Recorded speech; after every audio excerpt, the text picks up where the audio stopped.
So let's talk about some considerations when building skate blocks and some general rules to keep in mind. So when you have a skate block, you have the bottom portion where you're going to run the system, and you have the top portion where the system inserts onto the tower or the structure. And initially, it just goes straight up like that to that point. But then, after it gets loaded and after the patient lands, they are going to land there, and it is going to run flat to the landing zone, up and back down. And so we need to be aware of how much rope we'll need based on the height of the insertion point onto the tower. So I have that written out here. We have two different examples where the insertion point is 50 feet up, and we have one where the insertion point is 90 feet up.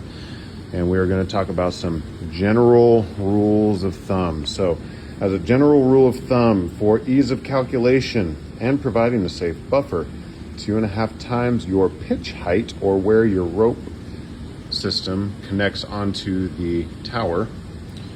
2.5 times your pitch height is your needed total rope length. We'll call this the theoretically needed rope.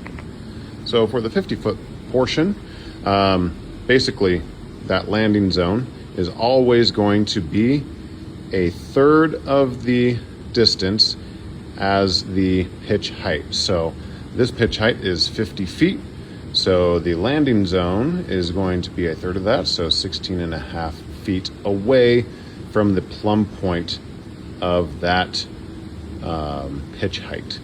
And then that gives us a right angle triangle. And then I did the trigonomic calculations to be able to determine what that slope length is. You can pause it and look at that. That just lines out how I did it. And so for this, we have a slope length of 53 feet. But remember, this is doubled up. And so that is a total of 106 feet of rope there. And we're saying that we are set up about 55 feet away from the plumb point of that insertion point.